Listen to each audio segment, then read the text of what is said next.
Paying respect to the Buddha, chant together, Namo Tassa Bhagavato Arahato Samma Sambuddhassa. Namo Tassa Bhagavato Arahato Samma Sambuddhassa. Namo Tassa Bhagavato Arahato Samma Sambuddhassa. Good evening, brothers and sisters in the Dhamma. I think it's been 2 years since I was here. Tonight, the topic is how to cultivate the Ariyan Eightfold path. It's a very important topic. In the Samyutta Nikaya Sutta 56.31. One day the Buddha was with his disciples in the forest in a Singsapa grove. So he collected a handful of Singsapa leaves in his hand, and he asked the monks, he said, look at the leaves in my hand. How is it compared to the leaves in the forest? Is it a lot? And they said, Bhagavan, the leaves in your hand are so little compared to the leaves in the Singsapa grove. So it's not even a fraction of the leaves in the grove. So the Buddha said, what I know is like the leaves in the Singsapa grove, so much. What I teach is so little like the leaves in my hand. So the Buddha said, I only teach suffering, the cause of suffering, the ending of suffering, and the path leading to the ending of suffering. So you see from here, all that the Buddha was trying to teach us is basically the Four Noble Truths, the Four Ariyan Truths. These Four Ariyan Truths. In some other sutta, the Buddha said, all the wholesome dhammas that he teaches are encompassed in these Four Ariyan Truths. For example, dependent origination, 5 aggregates of attachment, 6 sense bases, etc., are all trying to explain the Four Ariyan Truths in various ways to make us understand better.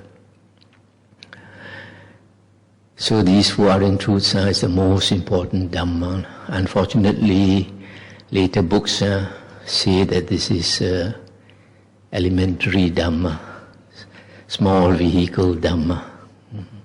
Whereas you find in the suttas, the Buddha said, all Buddhas enlightened by understanding the Four Ariyan Truths.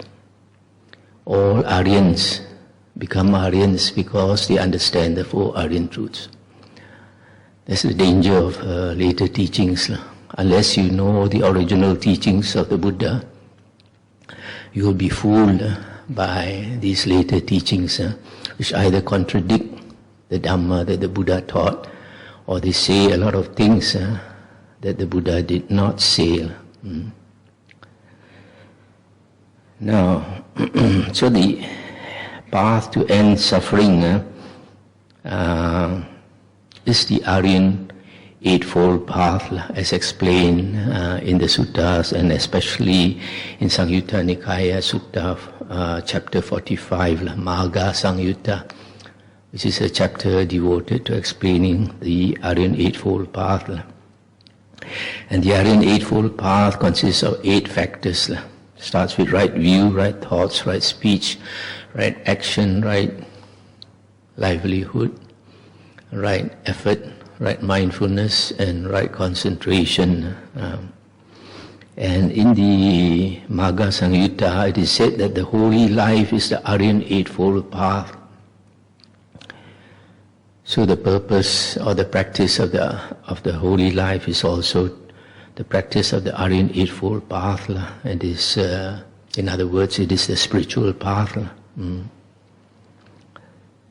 it is said in Sutta 45.39 the fruits of the holy life are the fruit of stream entry, the fruit of once returning, the fruit of non-returning, and the arahanthood. So if you practice the holy life, the Ariyan Eightfold path, you can get the fruit of stream entry, which is Sotapanna. Once returning is Sakadagamin, non-returning is Anagamin, and Arahanthood. Now, it is also said in Digha Nikaya number 16, Mahaparinibbana Sutta, the Buddha said, where the Ariyan Eightfold path is found, there you will find the four Aryans. Holy men are only found where the Ariyan Eightfold path is practiced. And the Buddha also said, where the Ariyan Eightfold path is not practiced, you cannot find any Arya, any holy men. So, how do we practice the Ariyan Eightfold path is explained quite clearly in the Majjhima Nikaya Sutta 117, Mahachattarisaka Sutta. There the Buddha said, right view comes first. And how does right view come first? In one of right view, right thoughts comes into being. In one of right thoughts, right speech comes into being. In one of right speech, right action comes into being. In one of right action, right livelihood comes into being. In one of right livelihood, right effort comes into being. In one of right effort, right mindfulness comes into being. In one of right mindfulness, right concentration comes into being. So you see, one factor leads to another factor, and it must be practiced in this order. You cannot start with any factor you like. So that's why you find without right view, the first factor, you cannot find any Aryan. There are some people, like for example, before the Buddha was enlightened, in India, there were a lot of yogis striving very hard. And their practice was either ascetic practices, where they inflicted suffering upon themselves by practicing all kinds of austerities, starving themselves, going naked, eating only particular types of food, eating very little food, or they meditated. Even they meditated until they attained psychic powers, yet you could not find an Arya because there was nobody with right view. So that's why the Buddha said, all I teach is the four Aryan truths. Also, now the right view is defined as understanding the four Aryan truths. So you can see, since right view is defined as understanding the four Aryan truths, what the Buddha is trying to teach us is to get right view. Because the Buddha says, all I teach is the four Aryan truths. And if you understand the four Aryan truths, you get right view. In one of the suttas, the Buddha said he constantly has two thoughts. One is the thought of seclusion. A holy man always likes to be alone, to go into his mind, because the world of the six senses is the world of suffering. When he goes into his mind, he's out of the world. So the Buddha always like to be alone. That's why he frequently thinks about seclusion. The other thought, the Buddha said, is he worries about beings. Why does he worry about beings? Because he's worried that we will fall into the woeful planes, into the ghost realm, the animal realm, and the hell realm. It's because the Buddha is so compassionate that he worries for us. So he spends all his life after he attained enlightenment, I spent all his effort to teach the Dhamma so that we can get right view. Once you attain right view, it also means that you have seen the Dhamma. You have attained the Dhamma Chakku. Sometimes they say the eye of the Dhamma. The vision of the Dhamma is maybe a better translation. And once you get the right view or vision of the Dhamma, you have attained stream entry. In Sutta Samyutta Nikaya 55.5, it is said that the stream refers to the Ariyan Eightfold path. So stream entry is entering the Ariyan Eightfold path. Also, it is said in more than one sutta that all Aryans have right view. For example, in the Velama Sutta, Anguttara Nikaya 9.20, the Buddha said long time ago he was a Brahmin and he did so much dana to so many people. He said amounted to 84,000 buckets of gold, 84,000 buckets of silver, 84,000 buckets of precious stones, 84,000 pairs of cattle, 84,000 pairs of pigs, 84,000 pairs of sheep, goats, chickens, ducks, etc. And the food and the drinks he gave flowed like the river. Flowed like the river. But in spite of so much dana that he did, the Buddha said in that lifetime the merit was very little. Why? Because there was not a single person with right view to receive the offering. So if you make dana to putujana, to ordinary worldlings, the merit is very little. If you make dana to Arya, the offering is very meritorious. Also in the Samyutta Nikaya chapter 13, the Buddha said once a person has attained right view, the suffering that is left for him is very little compared to the suffering of an ordinary worldling. The Buddha gave us several similes. One of them is like he took a bit of soil on his fingertip and he said, look at the soil on my fingertip, how much is it compared to the soil in the whole earth? And the disciples said, it's so little, cannot even compare, it's not even a fraction of the soil in the whole earth. The Buddha said similarly, the suffering left for a putujana, an ordinary worldling, is so much like the earth, like the soil in the earth. Whereas for a person with right view, who has attained stream entry, the suffering is so little left.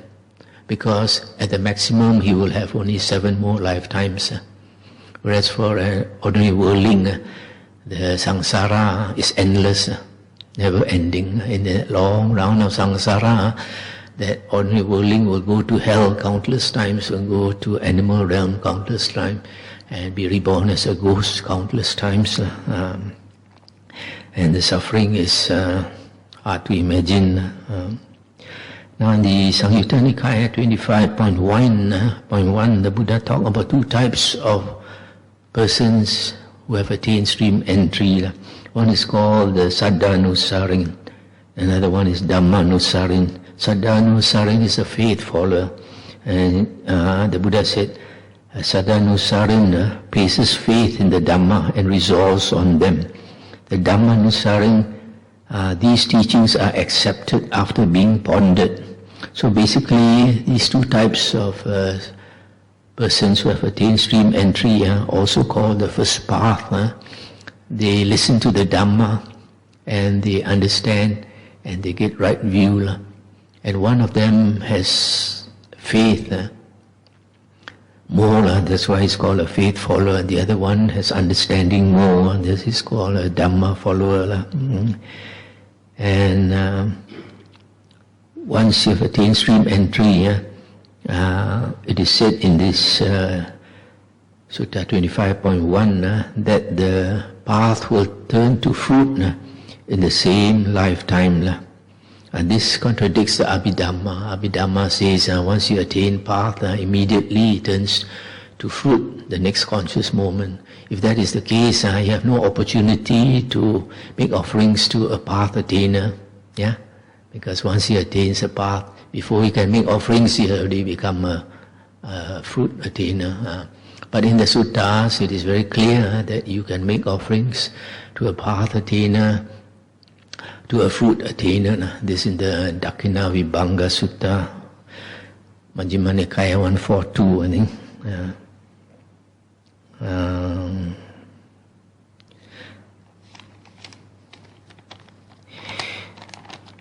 In the Majjhima Nikaya 43, it is said that there are two conditions for attaining right view. One is the voice of another, sometimes translated as the utterance of another, basically meaning the voice of another person teaching you the Dhamma. And then the second condition is focused attention. When you listen, you must have focused attention. Why focused attention? This is explained in Samyutta Nikaya 46.38.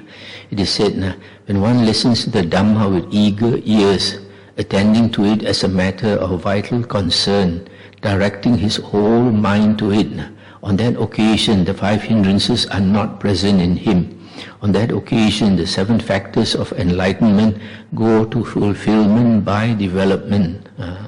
So when you listen to the Dhamma with eager ears, attending to it as a matter of vital concern, directing the whole mind to it, then the five hindrances are eliminated for that time, for that period when you are concentrating.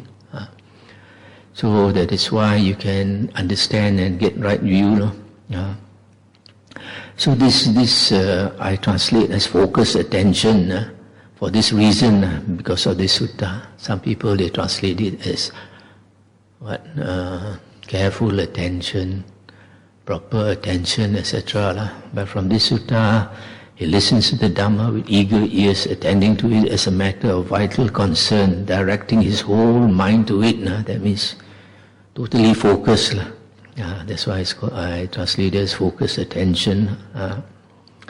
So there is another sutta that says about the conditions for attaining stream entry. This is Samyutta Nikaya 55.55. It talks about the four conditions for stream entry called Sottapatti Yangani. Sottapatti is stream entry. And here it says four conditions for stream entry. One is association with a true man, Sappurisa. The second condition is listening to the true Dhamma, Sat Dhamma. The third condition is focused attention. The fourth is Dhamma no Dhamma Pati Pati. Practice of the Dhamma in accordance with the Dhamma. So you see, of these four conditions, basically the two essential ones is the same as Sutta 40, Majjhima Nikaya 43, that is listening to the true Dhamma and focus attention. So here it is very clear that you must listen to the true Dhamma, and otherwise you cannot get right view. Also it says these four conditions, when developed and cultivated, lead to the realization of the fruit of stream entry. In other words, you practice these four conditions, you get stream entry. If you continue to practice these four conditions, the path turns to fruit.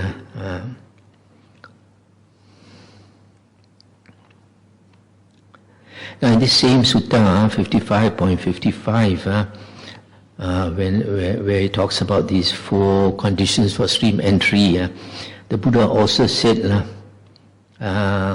if these four conditions are completely and totally absent in a person, then he's not a follower of the Buddha. He is a follower of external sects, Bahiro, external sect follower. So the Buddha is saying, if you don't have these four conditions, you are not a follower of the Buddha, meaning you are not a Buddhist, So, why does the Buddha say this? Because the Buddha calls his disciples, all his followers, whether it's monks or nuns or laymen or laywomen, all are called savakas. Savaka in Chinese we translate as shen hearers or listeners. So only if you listen to the words of the Buddha, the suttas, you are considered a follower of the Buddha. If not, you are not even a Buddhist. A lot of people, we think we are Buddhists, or we are practicing all kinds of wrong teachings.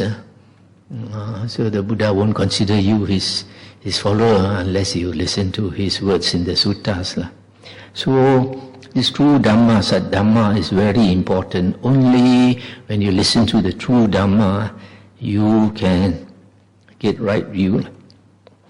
And what is the true Dhamma?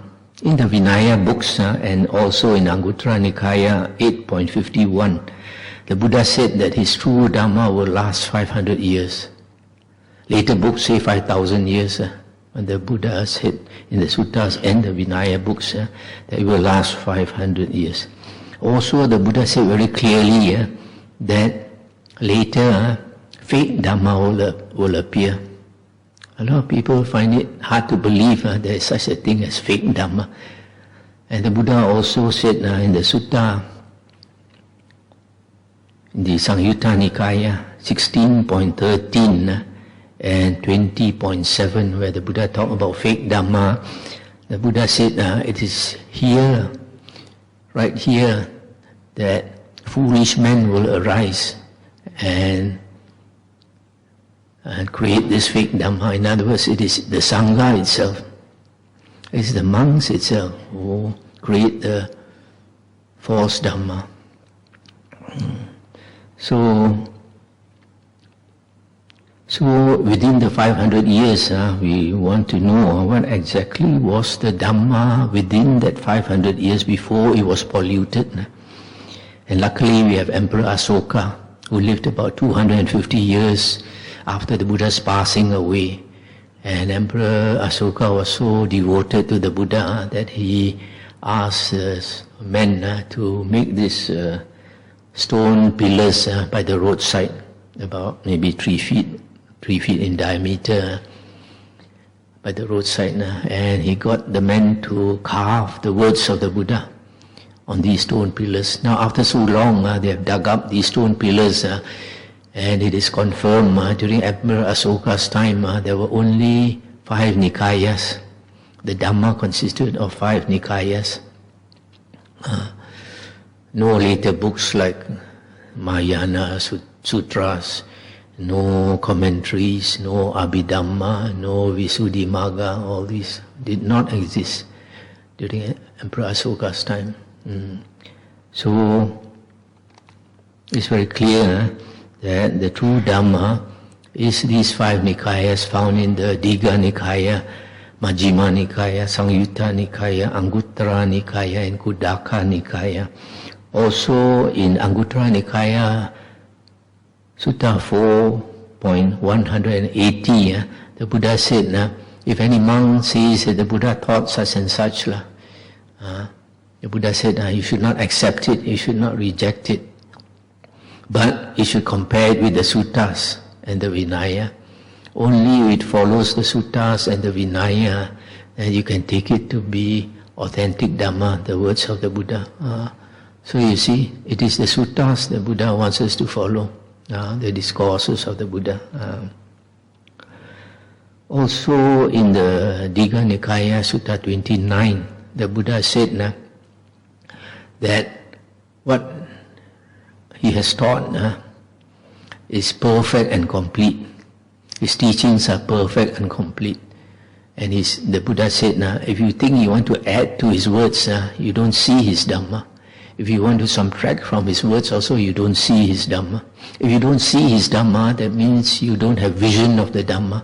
You're not an Arya. So what the Buddha is trying to say, since the Buddha knows that in the future there will be fake Dhamma, the Buddha is saying that these people who created all these later books are Putujana. They are not Arya. If they are Arya, they would appreciate the Dhamma in the 5 Nikayas. they will appreciate that it is perfect and complete. And this sutta is so important because it also implies that there is no Buddha superior to our Buddha Gautama. Our Buddha Gautama's teaching is perfect and complete, meaning you cannot find another Buddha who can teach more perfect and completely than our Buddha Gautama. At the most, other Buddhas can only equal our Buddha Gautama. So a lot of people don't realize, they thinking of meeting Maitreya Buddha, Amitabha Buddha and all these things, when you have the perfect Buddha in front of you.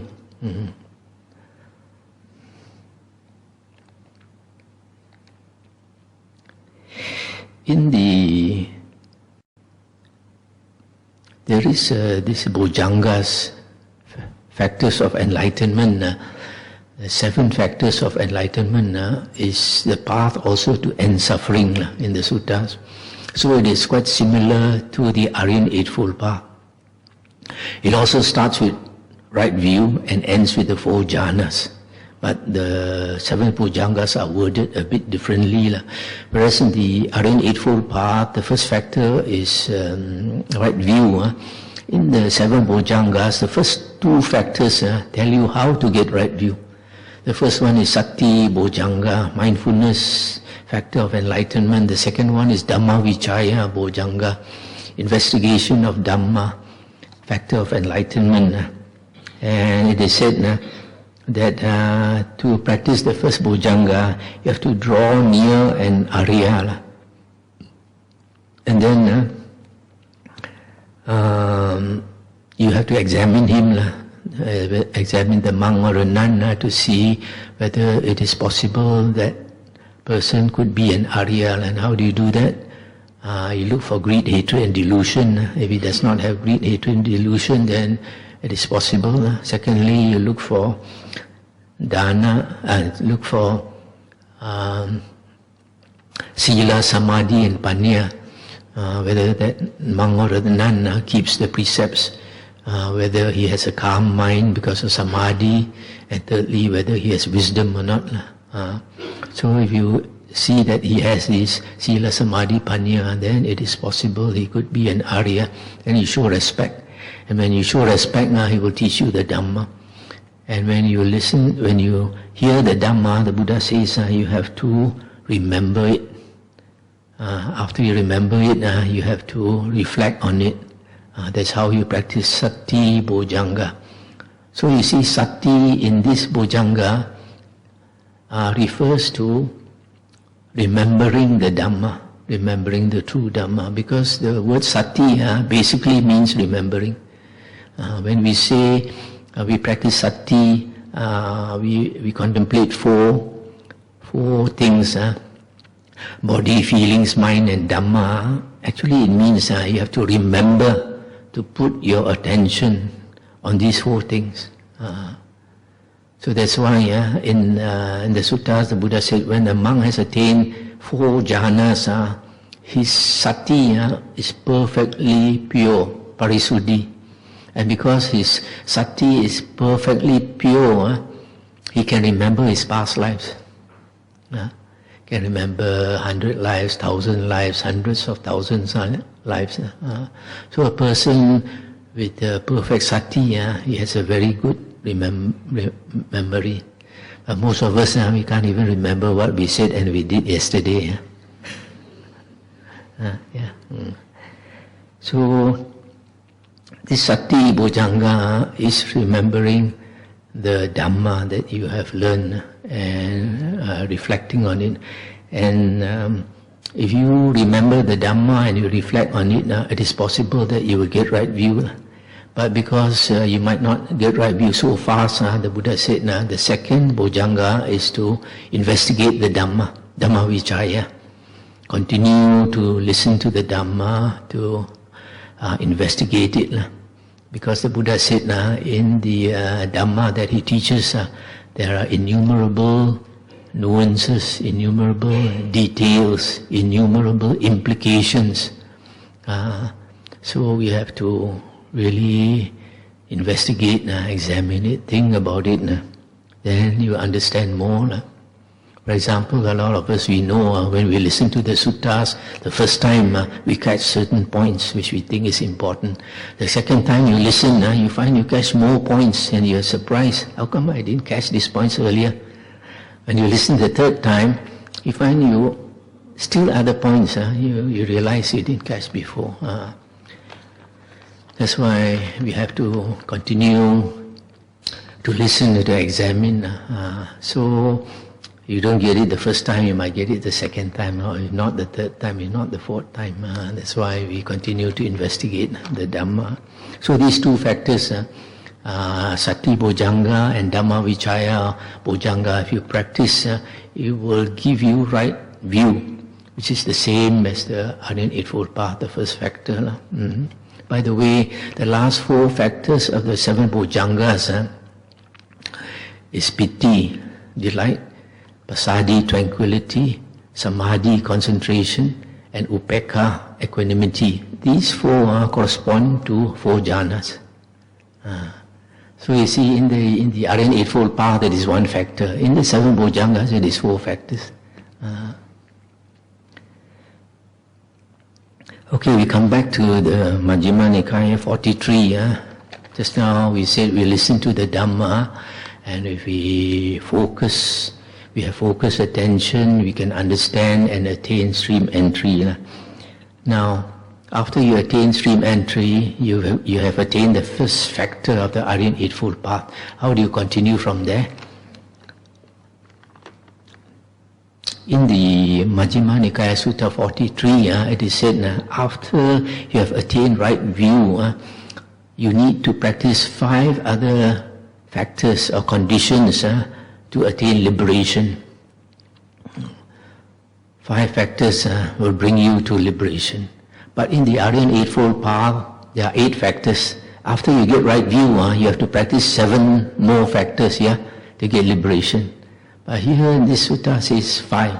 So actually these 5 factors in the Majjhima Nikaya 43 correspond to the 7 factors in the Ariyan Eightfold Path. And what are these? It is said after you get right view, you have to practice 5 things, which is Sila, Dhamma Savana, listening to the Dhamma, Dhamma Sakacca, discussion of the Dhamma, Samatha and Vipassana. So the first factor is Sila. Now what does Sila refer to? Just now we mentioned the Majjhima Nikaya 117 Mahachattarisaka Sutta. It says you start with right view, and right view will bring you to right thoughts, and that will bring you to right speech, etc. Right? Now, once you have got right view, it means you have got rid of wrong views. You have got rid of wrong prejudices. And you've got rid of wrong thoughts. So naturally, from right view, you will get right thoughts. Right thoughts means no thoughts of covetousness, no thoughts of ill will or anger, no thoughts of cruelty or harming other beings. Also, after you have right view and right thoughts, you will have right speech. How come you get right speech? Because before you speak, you have to think. So if you have right thoughts, you will naturally have right speech. And then after that, it will bring you to right action. And right action is a result of your right view and your right thoughts. If you have right view and right thoughts, your action also will be right. You don't want to kill, you don't want to steal, you don't want to commit sexual misconduct. And that will bring you to right livelihood. Because if you have right thoughts, right speech, and right action, you will naturally have right livelihood. So you look carefully. After right view, these 4 things is actually Sila. Because Sila means you don't harm others through the 3 karmas, through your thoughts, your speech, and your body. So if you have right thoughts, right speech, and right action, and right livelihood, that is the Sila. Most books will say the Sila component of the Ariyan Eightfold Path is 3 factors: right speech, right action, and right livelihood.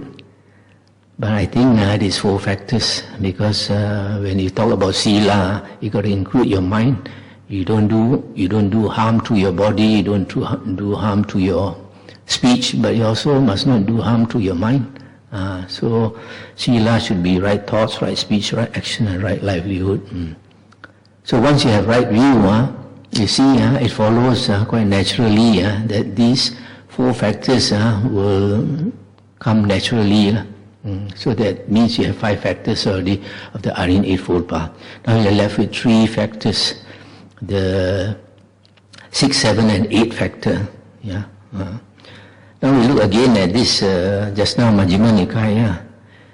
It says after you have right view, you have to practice Sila, Dhammasavana, Dhammasakacha, Samatha and Vipassana. So Sila, we know, is the 4 factors. Dhammasavana is listening to the Dhamma. Dhammasakacha is discussion of the Dhamma. This one actually should come under right mindfulness. Because right mindfulness, you contemplate 4 things. Body, feelings, mind and Dhamma. And of these 4 things, the most important is Dhamma. Because in the suttas it is said, there are 5 occasions when a person becomes an Arahant. When he listens to the Dhamma, when he's teaching the Dhamma, when he's reflecting on the Dhamma, when he's repeating the Dhamma, and the last one is meditation. So you see, of these 5 occasions, 4 is got to do with Dhamma. So if you don't know Dhamma, the Buddha's Dhamma, the true Dhamma, you cannot become enlightened, you cannot even attain any stage of Aryahood. So actually I mentioned this Dhammasavana and Dhammasakacha should be part of right mindfulness, which is the 7th factor of the Ariyan Eightfold path. But it is so important that the Buddha brings it out of the 7th factor and tell you that you must listen to the Dhamma, you must discuss Dhamma, otherwise you cannot become an Arahant. So you see, just now to get right view, you have to listen to the Dhamma. Now become Arahant also, you must listen to the Dhamma. That's why no Dhamma and cannot find any Arya. So Samatha is practicing Samadhi, which is the 8th factor of the Ariyan Eightfold path. And Dhammasavana and Dhammasakacha comes under right mindfulness. So what is Vipassana? Vipassana is the 2 remaining factors left, not dealt with, which is the 6th factor and the 7th factor, right effort and right mindfulness. So Vipassana is not really meditation, because in the Majjhima Nikaya, Venerable Ananda was asked what type of meditation is praised by the Buddha, and he said the 1st jhana, 2nd jhana, 3rd jhana, 4th jhana. Only this is Buddhist meditation. And also he said the type of meditation where you don't get rid of the 5 hindrances is not praised by the Buddha. But the only type of meditation where you can get rid of the 5 hindrances is the 4 jhanas.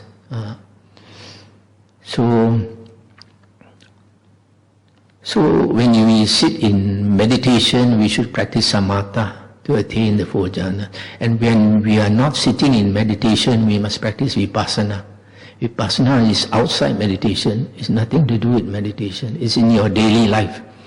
Because in your daily life, you've got to be mindful of these 4 objects. If you don't remember to contemplate these 4 objects, then you'll be paying attention to sights, sounds, smells, tastes, touch, which is Mara's bed. The Buddha always says, this is not your ancestral home. Mara is trying to tempt us with beautiful sights, beautiful sounds, smells, tastes and touch. So we have to be very careful not to stray into Mara's playground. That's why you have to be mindful. Then the purpose of being mindful is also to practice right effort, to get rid of unwholesome states and to cultivate wholesome states. That's why these 2, right mindfulness and right effort, we do in daily life. But of course you cannot be thinking of your body, of your feelings and your mind all the time. But as far as feelings are concerned, if your feelings are very strong, you have to take a note. For example, anger arises. Then you have to remember this is an unwholesome state. The Buddha says unwholesome states bring us to the ghost realm, to the animal realm, and to the hell realm. So we want to cultivate wholesome states. So vipassana is practicing this in everyday life to cultivate our character. So what is samatha? Samatha is practicing samadhi, and how to do that? The Buddha said is to get a hold of our mind. The Buddha gave a simile to make us understand the working of our mind. The Buddha said a hunter caught 6 animals, and he tied a rope around the neck of each animal. And these 6 ropes, he tied them together and he released the 6 animals. What happened? The 6 animals go off in 6 different directions. The first one is the eagle. The eagle wants to fly into the air. The second is the monkey. Monkey wants to climb up the tree. The third is a snake, wants to go into a hole in the ground. The fourth one is a crocodile who wants to pull to the river. The fifth one is the dog who wants to go into town to look for food. And the sixth is a jackal who wants to go up the hill. So these 6 animals are pulling in 6 different directions. The Buddha said, that's a simile for our everyday mind. Our everyday mind is pulled by sights. One has to pay attention to see, pulled by sounds, smells, taste, touch, and thoughts. And so our mind is shifting from object to object all the time. That's why we have a very scattered mind. It's going out through the 6 senses. So the Buddha said, the way to tame the mind, using back the 6 animal simile, the Buddha said the 6 ropes, instead of tying it together and releasing it, the 6 ropes should be tied around a strong pole or a strong post. So however the 6 animals run or fly, they can go around and around that post until they are tired, and they very obediently sleep beside the post.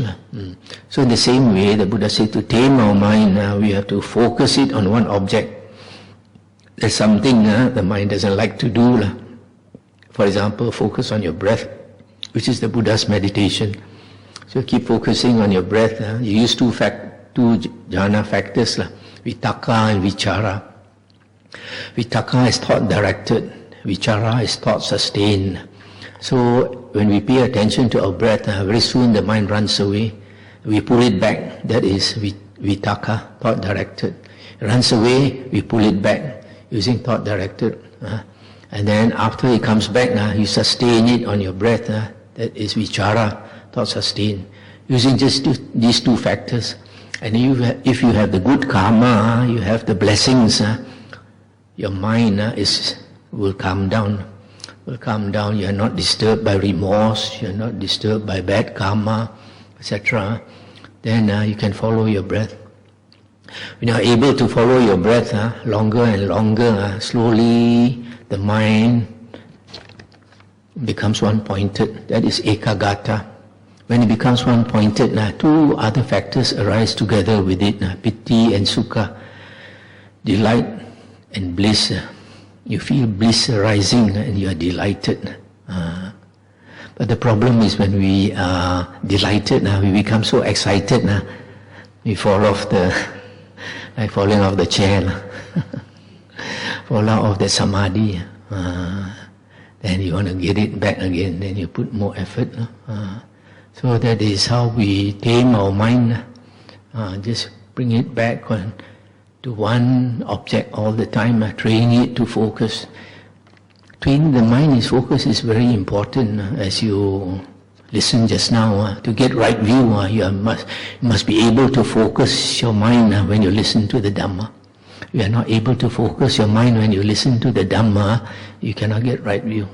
There are some people with very scattered minds, when they listen to the Dhamma, it goes in one ear, goes out the other ear. Cannot retain, So that is samatha. When we practice samatha, we are developing our mind. The word bhavana means development. And very often some monks say bhavana means meditation. But bhavana, there are two aspects of bhavana. One is development of mind, the other one is development of character. Development of mind is samatha, practicing samatha or samadhi, where you train your mind to focus until your hindrances come down to a low level. These five things, sensual desire, ill will, sloth and torpor, restlessness and worry and doubt, by themselves they are not called the five hindrances. When they are very strong, they obsess the mind, enslave the mind, then they are called the five hindrances. But when we cultivate samadhi, it comes down to a low level. It does not obstruct the mind. They are still there, but they are no more called hindrances. That's why when a person attains samadhi, the Buddha said the hindrances are eliminated, long term. So this is development of the mind, because once a person attains even the first jhana, his consciousness transcends the sensual realm and goes into the form realm, goes into Brahma, Mahabrahma's realm.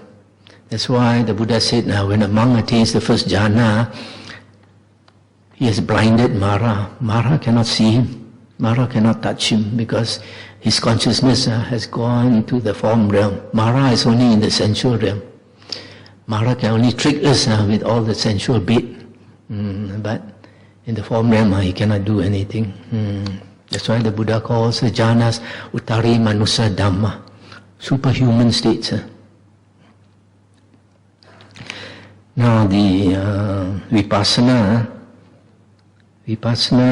as I mentioned, consists of right effort and right mindfulness.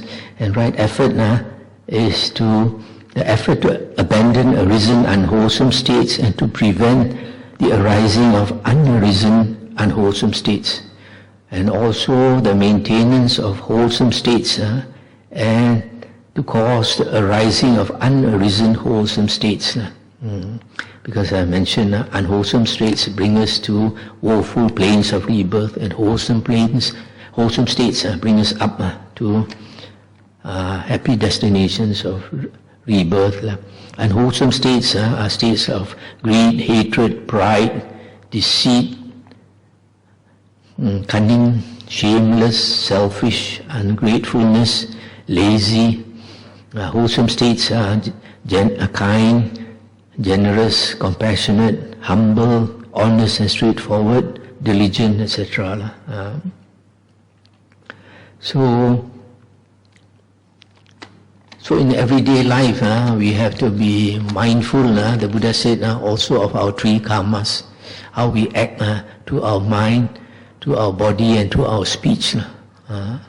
So the Buddha said, before we act to these three karmas, before we act, we have to contemplate whether it's going to harm somebody or benefit somebody. If it's going to harm, we should not do. If it's going to benefit, we should do again and again.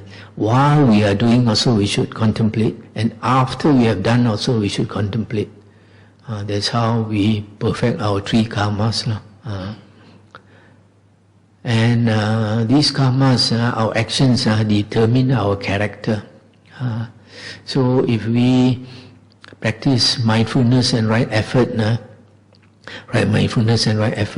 we develop our character to be higher and higher.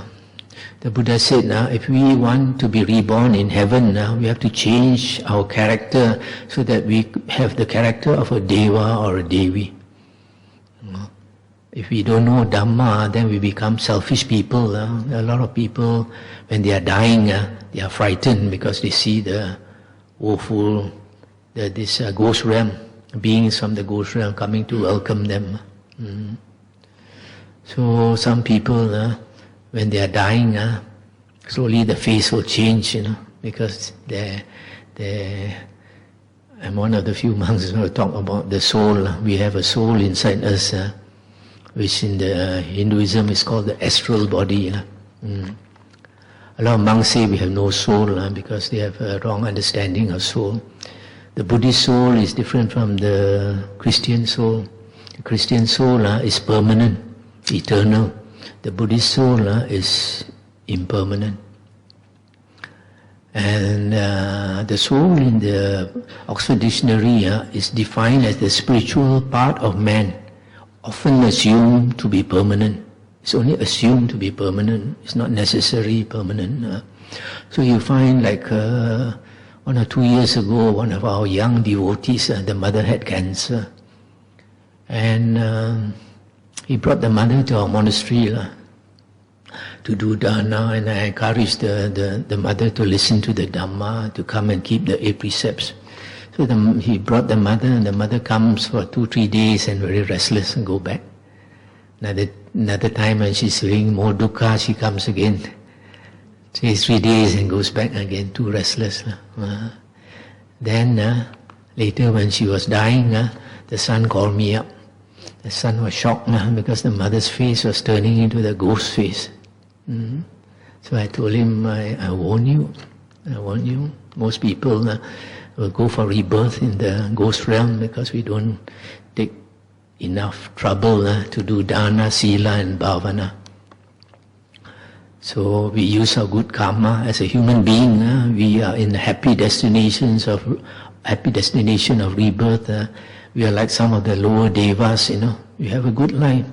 So you're using up your blessings every day. If you don't know how to replenish your blessings enough, by the time you die, your blessings are a bit less than the human realm. You'll go into the ghost realm, and most people will go into the ghost realm. So it's not surprising, her face turned into a ghost. Another devotee told me, the auntie, very nasty character, full of anger and hatred. 2 days before she died, the Dakula teeth came out so long. The whole family got shocked. Then 2 days later, when she died, the teeth disappeared. What does it mean? It means the soul, we call Linghun, has left the body. When it leaves the body, so the teeth also disappeared. Reborn as a ghost with the long teeth. So when you listen to all this, we have to be afraid. If you're afraid, you take the trouble to practice. If you're not afraid, you won't take the, how can I say, bong ti ling ling.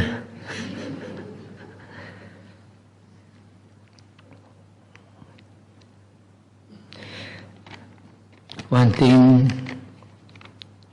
if you have listened to my sutta talks, I've quoted a few examples where it is not difficult to attain right view. In the suttas, many individuals, they listen to the Dhamma the first time, one time only they attain right view. And then in the suttas, there's a sutta about Sarakani, Sakin. He passed away and people asked the Buddha, where was Sarakani reborn? And the Buddha said, oh, Sarakani has gone for a good rebirth. He was a Sotapanna. And then when the news spread, some people were annoyed. They say, how can Sarakani was a drinker? How can he be a Sotapanna? If Sarakani can be a Sotapanna, we are all Sotapanna because we don't drink. So when the news came back to the Buddha said, why not? Sarakani has taken refuge in the Buddha, Dhamma and Sangha for a long time. Meaning has listened to the Dhamma for a long time. Then the Buddha said, look at the trees. If I taught the Dhamma to the trees and they can understand, even trees also can become Sotapanna. Why can't Sarakani? The Buddha is saying that actually it's the understanding of the Dhamma that makes you a Sotapanna, nothing else. So another time, the Buddha brought 1,000 Arahants to Rajagaha, and King Bibisara threw a big dana and asked the people of Rajagaha to come out. And 120,000 people came out. After the meal, the Buddha spoke the 4 Ariyan truths, and all 120,000 people attained stream entry. They are not doctors or lawyers or engineers or what, no, ordinary kong ama ai.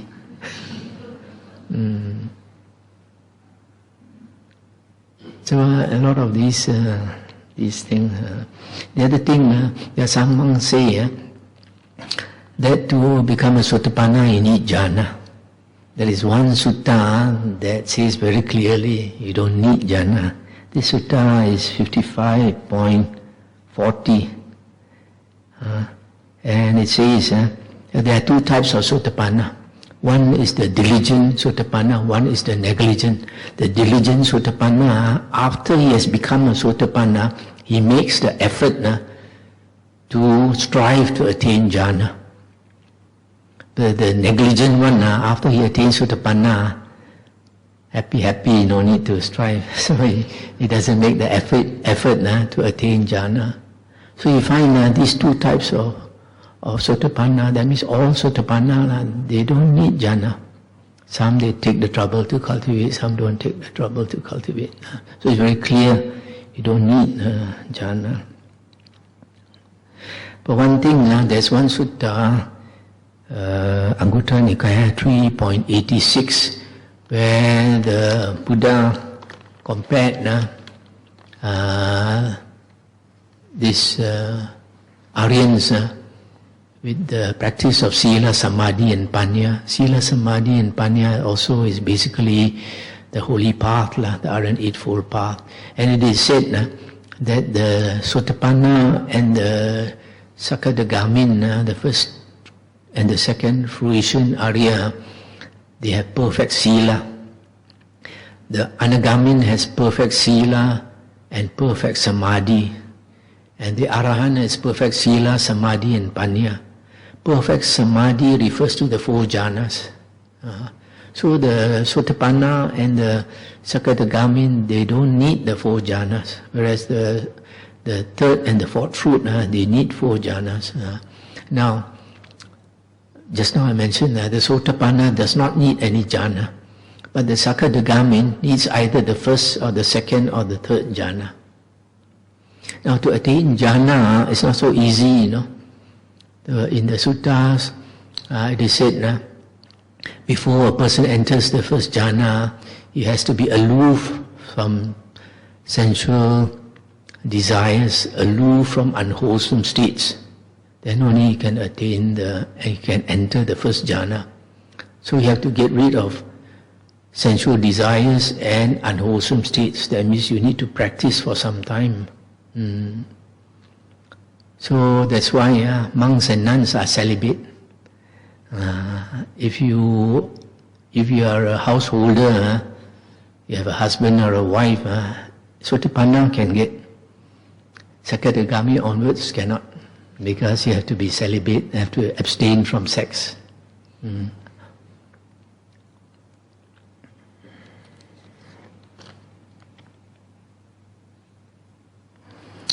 I think I've talked enough. I'd like to invite questions.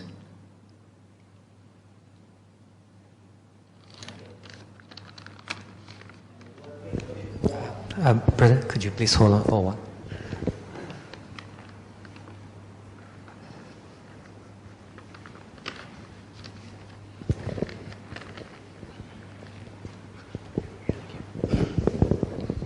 Hello. Good evening, Bante. My name is Alex. I'm from Ampang. My question to Bante is, could you elaborate a little bit more on the right effort topic?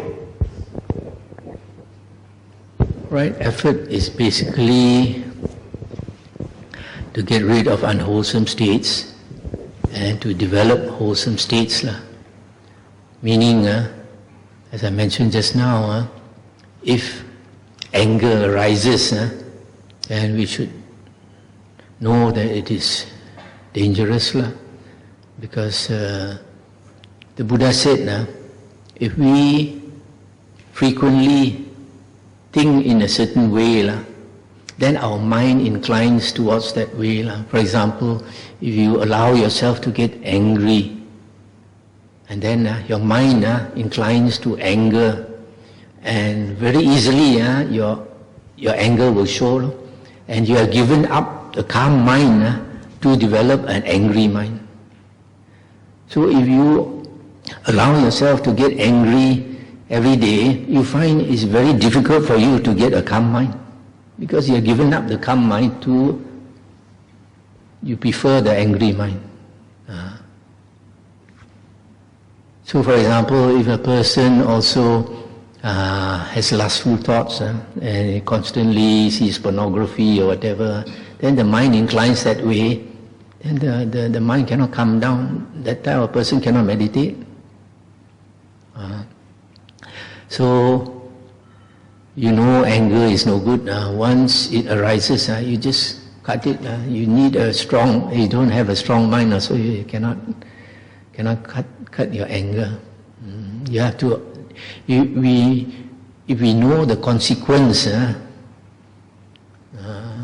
then only we are willing to make the effort to cut these unwholesome states. And then, for example, if you have unwholesome thoughts, and you know it's unwholesome thoughts, then you check yourself.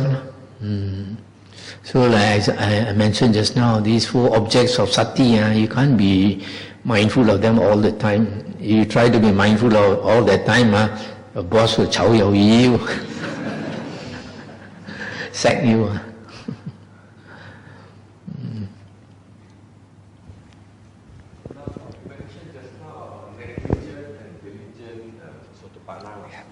Will he lose? You mentioned about negligent and diligent sotapanna. Will the negligent sotapanna lose his status? No, once a person has become an Ariya, it's permanent. Thank you.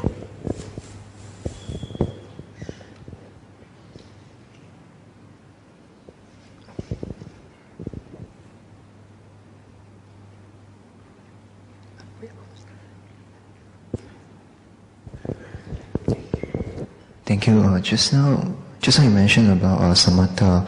Samatha, is it related to right concentration, which is the last one? Yes. Okay. My second question is, can you explain more about vipassana? Because sometimes I heard that there are vipassana meditation and they treat it as a different practice. But just now you mentioned vipassana is a constant reflection of everyday's action. So can you please explain? Thank you. I mentioned earlier that later books, either they teach things that contradict what the Buddha taught, or they say a lot of things that the Buddha did not say. And the Buddha, I mentioned in the Digha Nikaya, Sutta 29, the Buddha said his teachings are perfect and complete. If you want to add to his words, you don't see his Dhamma. So all these later teachings are created by people who don't have right view.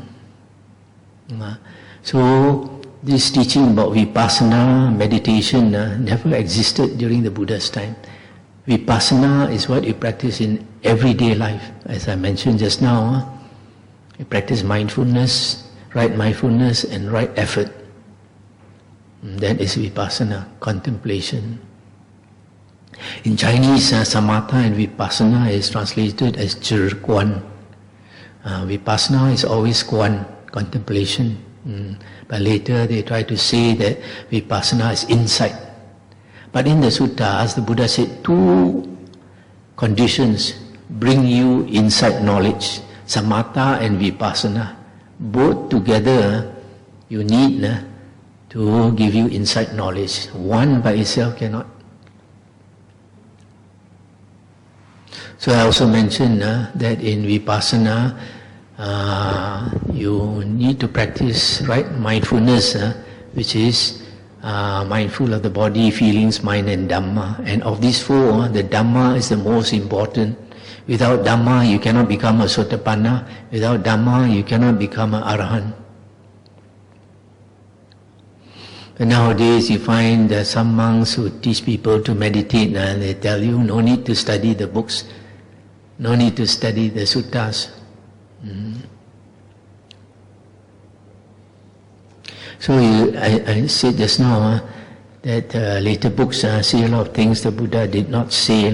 For example, in our suttas, the Buddha talked about 6 consciousness. 6 consciousness. In the Mahayana sutras, they talk about 8 consciousness. alaya consciousness, and another one, I forgot the name. How can there be 8 consciousness? The Buddha only talked about 6 consciousness. And similarly, in the Abhidhamma, you find a lot of things they created that the Buddha never talked about. They talk about Javana, Kalapa, Patisandhi Citta, Chutti Citta, Bhavanga. All these things the Buddha never talked about. And then they create all these things to confuse you. But the Buddha said, his teachings are perfect and complete. Why do you want to go and look for all these things which are later creations? Only by studying the 5 Nikaya you can become a Sotapanna.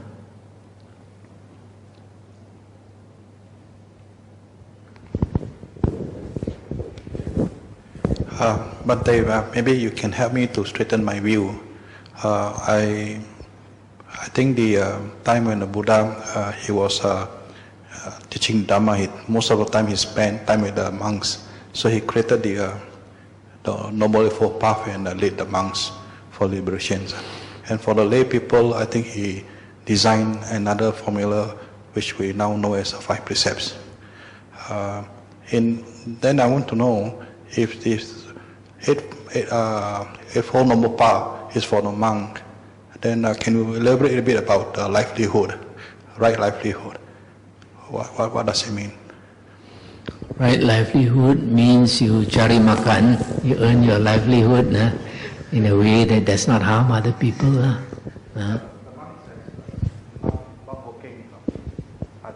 Oh, you mean for monk? Yeah, because I think I was just trying to understand. During the Buddha's time, he spent a lot of time to teach the Noble Eightfold Path. So I think that Noble Eightfold Path was designed more for the monks. Right. Whereas for the lay people, he has the 5 precepts for the lay people to follow. So what I'm a bit lack of understanding is the right livelihood in the Noble Eightfold Path. For monks, because monk doesn't have any work anymore. So why would the right livelihood is in that Noble Eightfold Path? There's some monks also cari makan. Fortune telling, selling tangkai. So the Buddha said also in the suttas is mentioned, right livelihood for a monk is not saying things that a monk should not be saying. For example, saying that he has got psychic power, that he has attained such and such a state and all this thing, or hinting that he has attained this and attained that, or belittling some other people, talking bad about some other monk or some other nun. This is mentioned in the sutta. That is for monks. And not acting as a bomo and all that.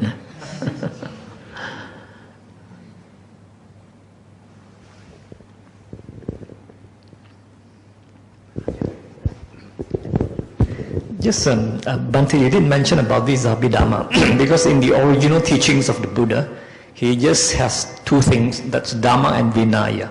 One is the suttas of the discourses of the Buddha, and the other one is a disciplinary practice, I think, for the Sangha. How did Abhidhamma came in? When did it come in? And who actually started it, actually? Just out of curiosity. Because these are like the high teachings of the Dhamma, it seems. In the suttas, there is the word Abhidhamma. But if you look into the suttas, when the Buddha mentioned the word Abhidhamma, he refers to the 37 Bodhipakya Dhamma, the Ariyan Eightfold Path, the 7 Bojjhangas, factors of enlightenment, the 5 Indriya, the 5 faculties, the 5 Bala, the 5 powers, the 4 Iddhipada, the basis of psychic power, the 4 Satipatthana, intense states of mindfulness, the 4 right efforts, Samappadana. These 4, 5, 5, 7 and 8 add to 37. And in the sutta, it is very clear that the Abhidhamma refers to the practice of these 37 Bodhipakya Dhamma. And historians say that there was a time when the Sangha split into something like 22 sects. And many of these sects created their own Abhidhamma. And this Abhidhamma differed, one sect from another differed. And then finally, now I think they have the Theravada, Abhidhamma, and another school, I forgot the name, don't know whether it's Savastivadin or what. Also you find, like for example, in the Theravada Abhidhamma, there are 7 books. The first 3 books or 4 books are quite okay lah. They don't contradict the suttas, and they don't say things that later things. But the later the last 3 books, they say a lot of things that the Buddha never said. Cakap banyak. And the other thing is you mentioned about Digha Nigaya, Majjhima, Samyutta, and Anguttara. The last one is the short discourses, which is the Khuddaka. Yeah. Is that very much like very mixed already, or it's not too genuine, or only a few books are recognized? Yes. The Khuddaka Nikaya means a small collection.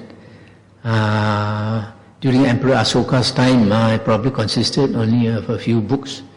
But then we can see they have added, and we saw very clearly in 1956, the Burmese, they had a Sangha council, and they added 3 books inside there. And everybody knows that these 3 books are not the Buddha's words, and they added there. So you can see this happen over the years. So now in the Burmese tradition, they have 18 books in the Khuddaka Nikaya, making it the biggest the Nikaya. In the Sri Lanka and Thai tradition, they recognize 15 books. But even out of these 15 books, about 6 could be said to be reliable in that they don't contradict the earlier books, namely the Dhammapada, Udana, Itivuttaka, Sutta Nipata, Theragata, Therigata. Sadhu, sadhu, sadhu.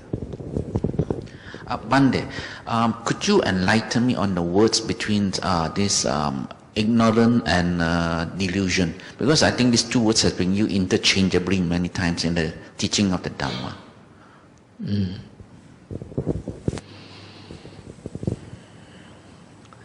Ignorance normally is a translation of the word avijja. Avijja is defined as not knowing the 4 noble truths, not knowing suffering. Delusion is because of an unclear mind. We have certain views which are deluded, which are not factual. For example, you see the word doubt.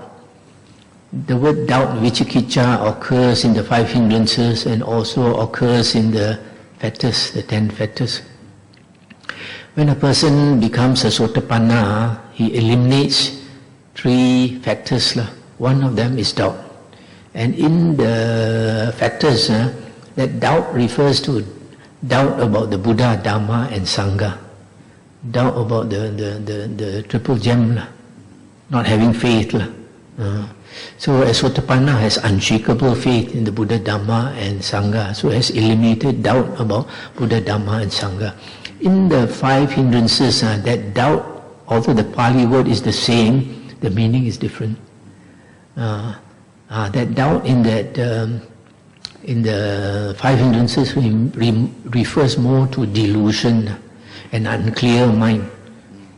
For example, you go and apply for a job, and then you get offer from 5 companies, and then you scratch your head, don't know which one to accept, because your mind is not very clear, can't see very clearly.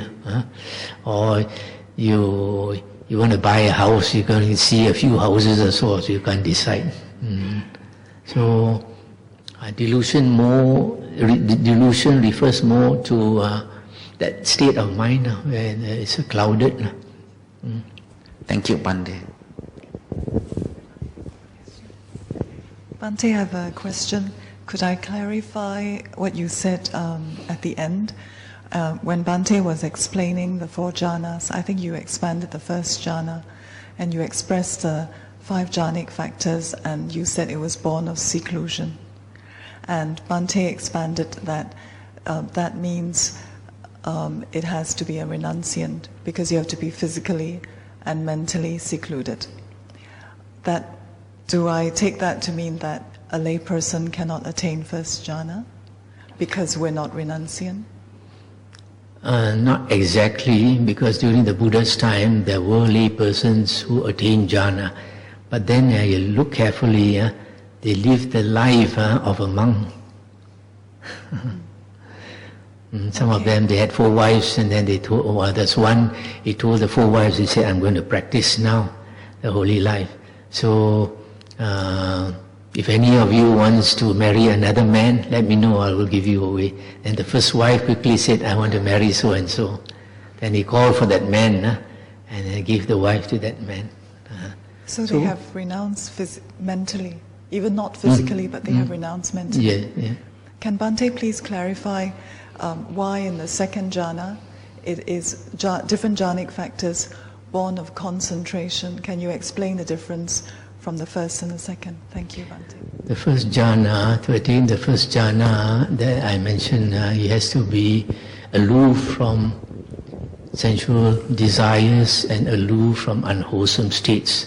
So the mind has not attained jhana, is making effort to attain jhana. And so he attains jhana from letting go of sensual desires and unwholesome states. He makes the effort and he attains the first jhana. But for the second jhana, he has already attained the first jhana. So he starts on a higher level. He starts from a concentrated level. So he's born of concentration, and that second jhana is much deeper than the first jhana.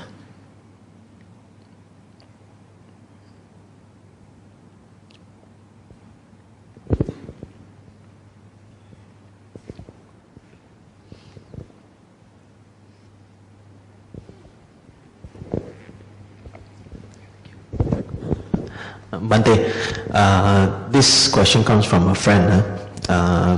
Is there any reference in the Nikayas in regards to the Buddha's teaching? Would there be any difference of how the Buddha teach between a lay person compared to gods or a bodhisattva? Is there such reference that we can actually refer to in the Nikayas? Which god are you referring to? Any deva? I haven't.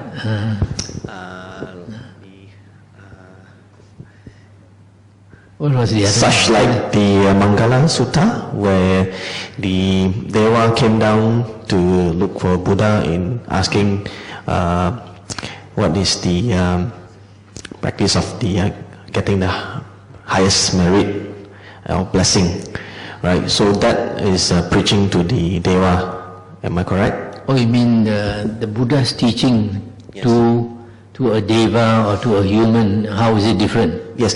Is there such or is there a sutta saying or mention saying that there is no difference, or is there a difference? Reason my friend asked on this matter is because he's receiving a teaching from another teacher, and the teacher actually get initiation from bodhisattvas, claiming that this is the higher teachings in comparison to what the Nikayas or the Buddha Dhamma's teaching is.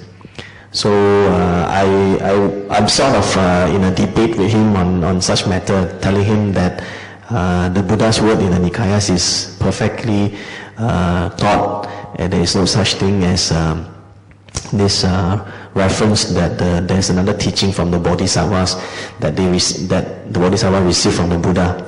Then he challenged me to ask which Nikayas or which suttas that we can refer that.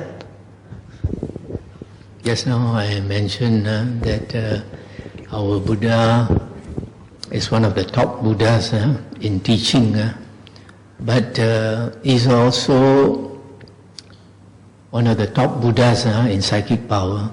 In the one of the suttas, the Buddha went to the Mahabrahma in the Brahma realms to teach the Brahma. And the Brahma, because they have great psychic powers, very proud, very haughty, won't listen to the Buddha. So the Buddha had to show psychic powers. After the Buddha showed psychic powers, basically like that. After the Buddha talked to him, he told the Buddha, he said, I will disappear from you. In other words, you won't be able to see me. So the Buddha said, you try. Then he said, I'm disappearing, but the Buddha could still see him.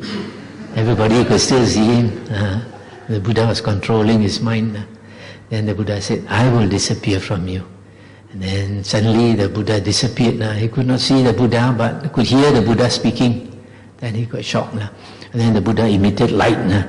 These Brahmas, they are very powerful. The lowest Brahma can emit light to 1,000 worlds away. The greatest one can emit light to 100,000 worlds away. And the Buddha emitted light much more powerful than him. And they all got shocked. And he said he's been a Brahma for a very long time. He said, I've never seen another ascetic with such great psychic power as this Samana Gotama. So, how can your other gods compare to our Buddha?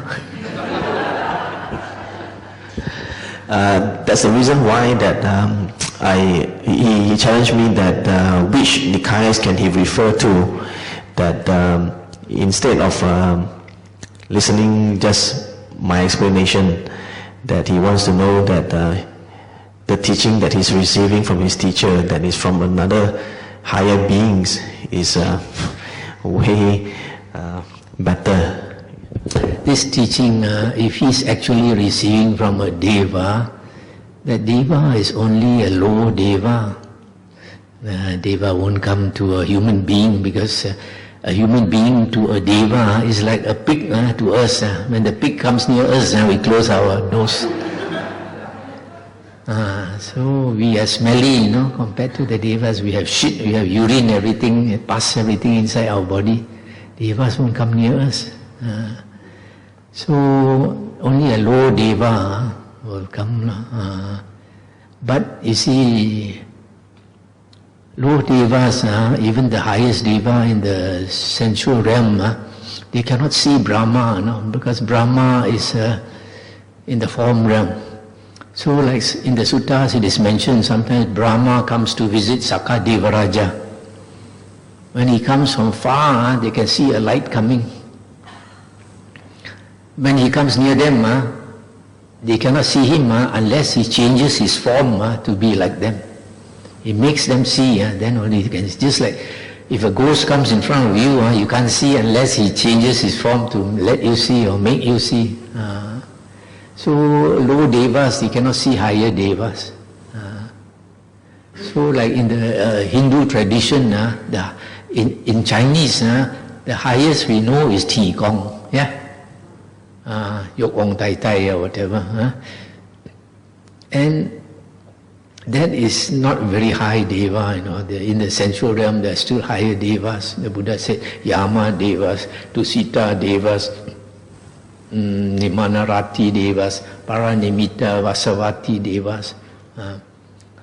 And there is a Chinese tradition. In the Hindu tradition, the highest Deva is Brahma, Mahabrahma, they call him the creator and all that.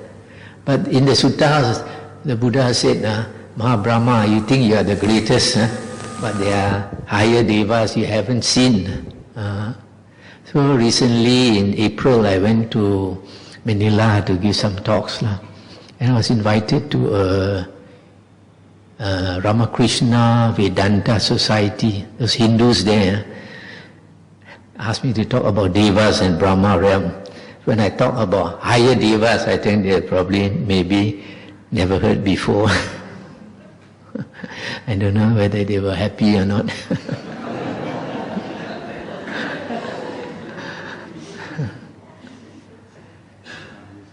So there are many, many realms.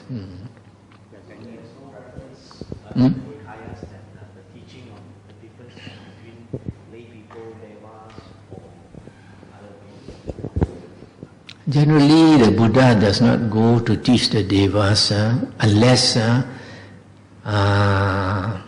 of past life affinity. Sometimes a certain Deva has been his teacher, like the Brahma has been his teacher in the past life. Out of gratitude, he may go there to teach. But later books, like the Abhidhamma, they see the Buddha went to heaven to teach the Abhidhamma. And like the Mahayana, and even in Theravada, they see the Buddha went to heaven to teach the mother. But then the Buddha said, he has had so countless mothers in the past life. Which one to teach? Countless.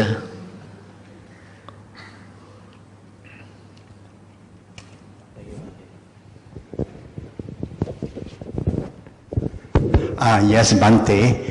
Right at the beginning of your talk, Bhante mentioned that the core of the Buddha's teaching is the suffering, cause of suffering and the path and the end of suffering. And Bhante has, I can see that you have really dig into the Tipitaka and use all those teaching which reinforce the teaching of the Ariyan, the Eightfold Noble Path, like right view, thoughts, concentration, jhana, and vipassana. And how we have to start from all this in order to be able to end suffering and to reach nirvana. My question is, we are also exposed to some other teachers who also taught how to reach nirvana, like for instance through the Satipatthana, and they like mentioned, we also contemplate the feeling, the citta, the body, and the Dhamma.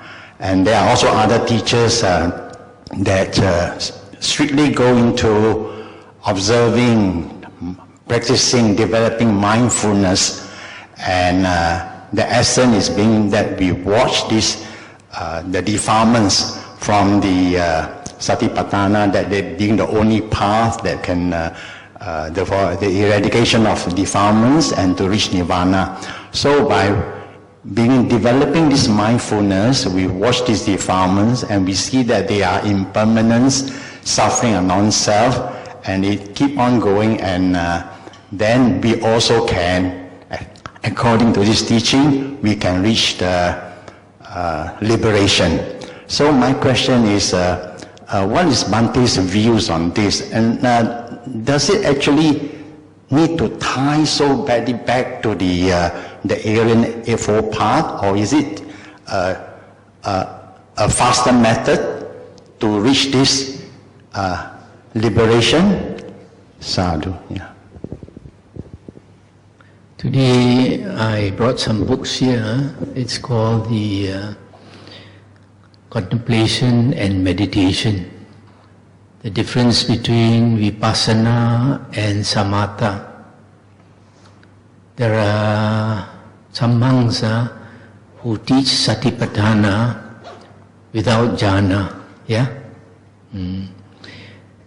If you look into my book, I quoted the Satipatthana Sangyutta Suttas. A lot of people practice meditation without studying what the Buddha said. So they think that you can practice Satipatthana without the jhanas. In the sutta, the Buddha said, if you practice Satipatthana correctly, you must end up with jhana. The Buddha also said very clearly, the foolish, incompetent, unskillful monk practices Satipatthana and does not attain jhana. So you practice Satipatthana, you don't end up with jhana, you are foolish, incompetent, unskillful according to the Buddha. You take the book and read. It's not what I said, it's what the Buddha said. That's the problem. You don't refer to the Buddha, you think you are practicing the right way. Totally out according to the Buddha. Because the Buddha's teaching is so much, and we are always looking for the quicker, faster path. So, yeah. Recently, somebody sent me a video. There's a famous Japanese scientist in America by the name of Michio Kaku. He said, you want to see a small boy or a small girl, how he will fare in future when he grows up. You offer him a candy. You tell this small boy or small girl, he said, you like this candy? Of course they say, yes, I want. Say, you want it now? I give you 1 candy. If you wait 5 minutes, I give you 3 candy. Can you wait? The greedy ones want the shortcut, they want 1 candy. The smart one will think further. Wait, never mind, I can get 3 candy. Wait. So the Buddha said, a person who's successful in life, he sees further. He's willing to wait, he's willing to make the effort, take a longer path. And the suttas, the Buddha also said the difference between a fool and a wise man. The Buddha said, the fool, if he thinks he needs to make a lot of effort to get something, he won't make the effort. But the wise man, if he thinks the effort is worth it, so much effort also he will make the effort. Just like the Buddha, he had a very good life. He said his father was so rich and built 3 mansions for him. The wife was young and beautiful. The family was rich compared with other people. The Buddha said, whereas other families, they fed their servants very poor food. He said his father fed the servants very good food. Why did he become a monk? He wants a shortcut, he don't need to become a monk.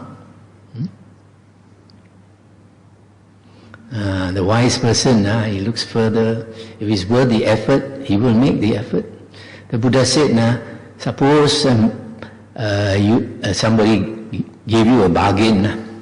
Are you willing to suffer being pierced by 100 spears in the morning, 100 spears in the afternoon, and 100 spears at night? 300 spears every day for 100 years.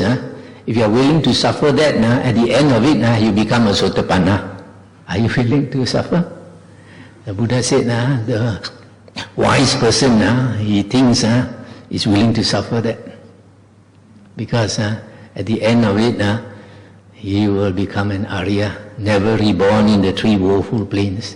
Whereas if you are a Putujana, you'll be reborn in the 3 woeful planes endless times, countless times. So be careful of shortcuts.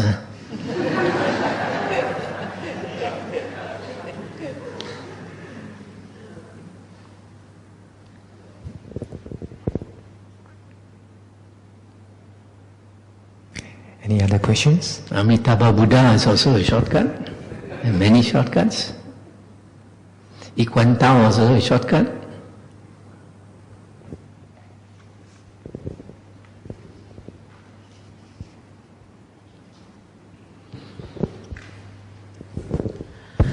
Bande, last month I happened to spoke to a Dhamma teacher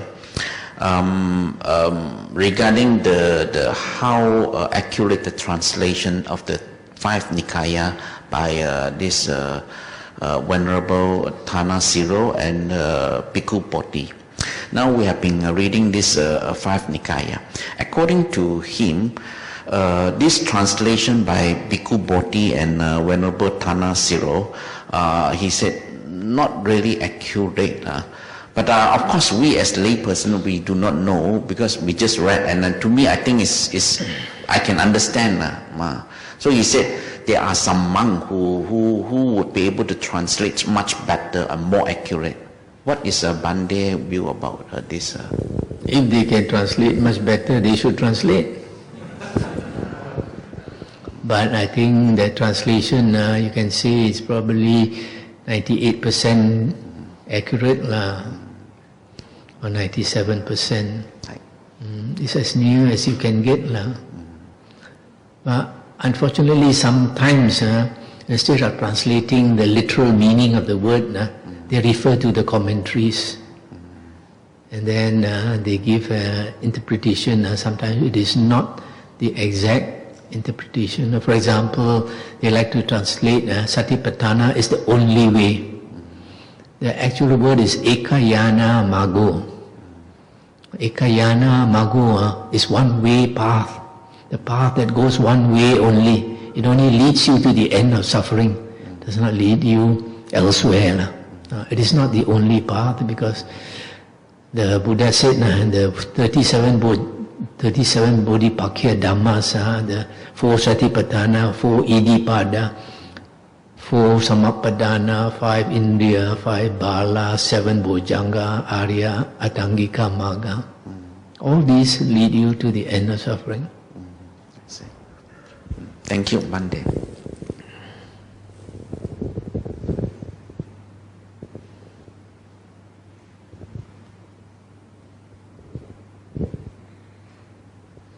Any other questions?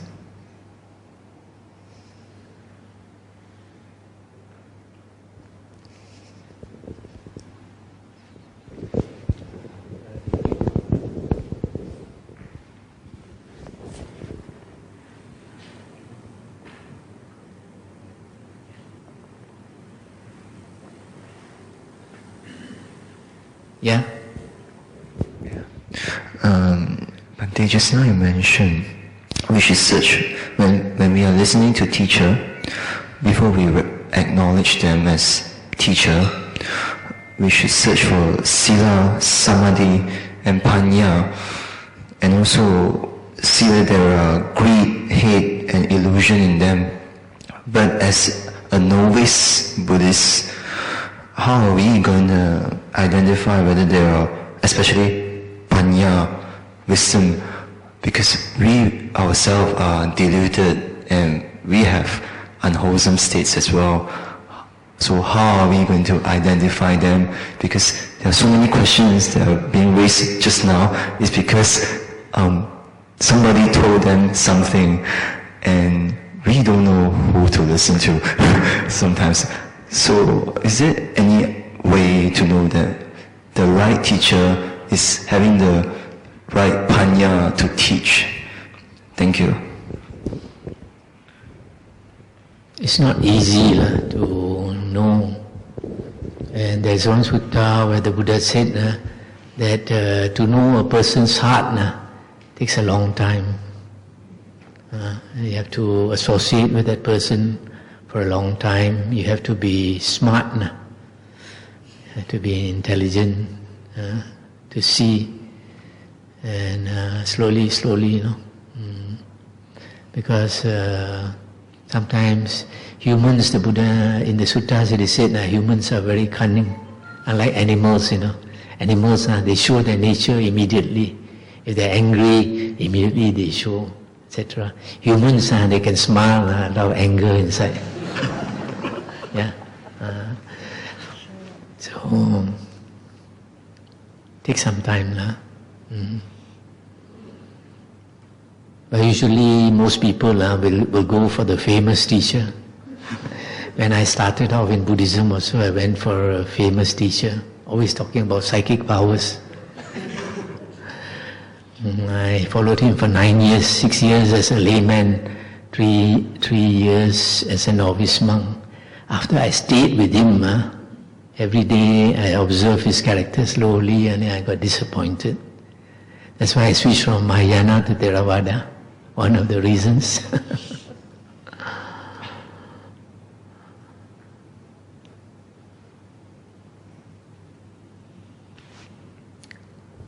It's because it's difficult, that's why we have to rely on the Buddha. When the Buddha was about to pass into Parinibbana, Rabbi Ananda asked him, Bhagawa, after you are gone, whom should we follow as our teacher? And he said, take the Dhamma and the Vinaya that I have taught to be your teacher. Also the Buddha said, be a lamb unto yourselves, be a refuge unto yourselves with no other refuge. Take the Dhamma as your lamb, take the Dhamma as your refuge with no other refuge.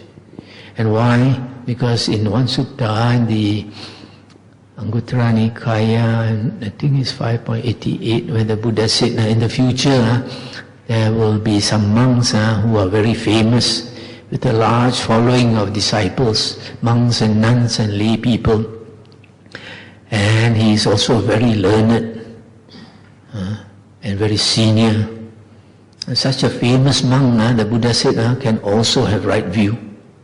It's because of that, that's why the Buddha said, whatever a monk teaches, you compare it with the suttas and the Vinaya. Only if it follows the suttas and the Vinaya, you can take it to be the Buddha's teaching. Nowadays Buddhism is very rojak. So many views. And that's why people get confused. The Buddha already saw that. The Buddha said in the future, when false Dhamma arises, people become confused because they cannot tell the difference. The Buddha said, just as now only true gold is available, people buy gold. In the future, the Buddha said, fake gold, counterfeit gold will appear. And then when people know there is counterfeit gold, people get scared. They cannot tell the difference between whether you are buying real gold or counterfeit gold, then people don't want to buy. So people who create all this wrong Dhamma, they are creating very bad karma. You see, for example, in Mahayana, because I was practicing Mahayana for 9 years, they say one of the founders of Mahayana was what they call Longsu Pusa. His actual name was Nagarjuna. In his biography, he said, people asked him, previously there were no such sutras, why now you say these are all the words of the Buddha? What did he say? He said, last time the monks during the Buddha's time, they didn't have the wisdom to understand the Mahayana, higher Dhamma. So the Buddha hid all the books in the dragon palace in the ocean. Then he said he used his psychic powers, went into the dragon ocean and the dragon palace, took out all these books. Apa ini, we know, Buddha's time, no books. No books, I got books during the Buddha's time.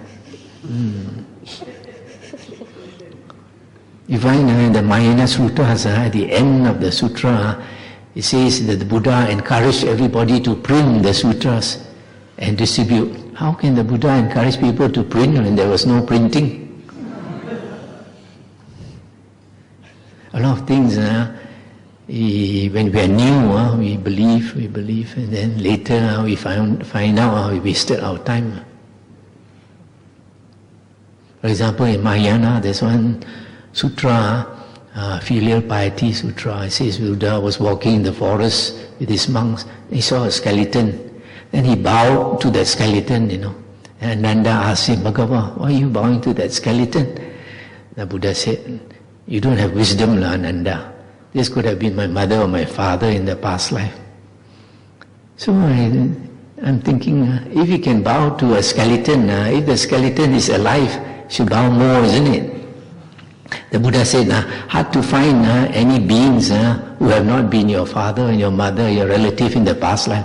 So many of his disciples were his past life parents, he must bow to his disciple.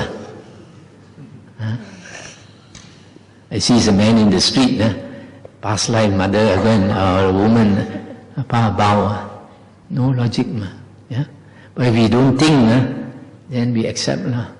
That's why Buddha says, Yoniso Manasikara. Very important, focus, attention.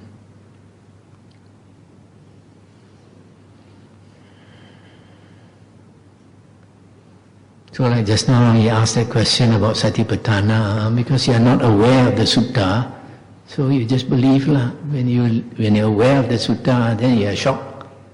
It's very different. Because I was so disappointed with my teacher, that's why after that I don't rely on a teacher, I rely on the Buddha. And now I find I did the right thing. Because nowadays there's so many teachers teaching the wrong things. Our real teacher is what they say in Chinese, Pen Se Se Chia Moni for. Our original teacher is the Buddha Sakyamuni.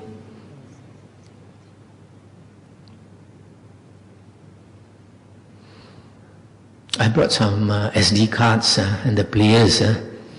If you all hope to get stream entry and listen to the suttas in the Five Nikaya. Can we invite the... anything to ask? Bhante, referring to the sister's question just now about the jhana, that you have to renounce the first jhana, the example you gave was it's on the male side. You know, the husband advertised to the wife who wants to remarry. How about for like mothers? We can't advertise to give away our children, right? So on the ladies' part, as mothers, if the duty of a man or a woman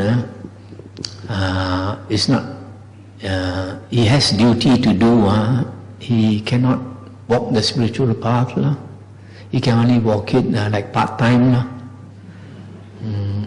But if he wants to practice the spiritual path fully, then the conditions must be right. For example, in Teluk Intan we have one young man.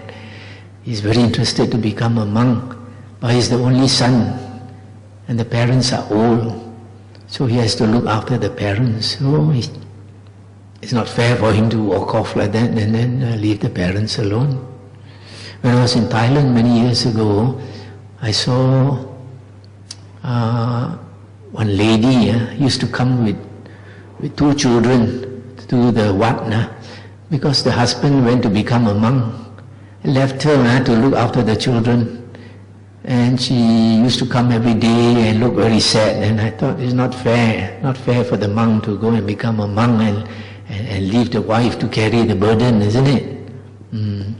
So if you have such duties, if you go off and wear the robe also, you won't be happy inside. If you're not happy inside, you cannot practice well. So you have to do your duty. Unless you don't have any children, then you talak your husband 3 times.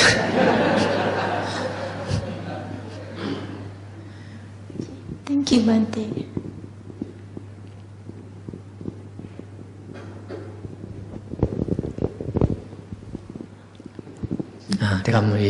Any more questions? No, invite the devas and devis to rejoice with us. Ita vata cha amehi sambatang punya sampadang sabbe deva sabbe buddha sabbe satta anumodantu sabba sampati siddhya sadhu sadhu sadhu. If you all have the time, you're welcome to come to VBG for retreat. Keep 8 precepts. Thank you very much, Venerable Dhammavuddho, for the inspiring Dhamma teaching. Once again, let us express our gratitude to Venerable by saying sadhu 3 times together. Sadhu, sadhu, sadhu. We shall now do the closing salutation to the Triple Gem. Arahang Sam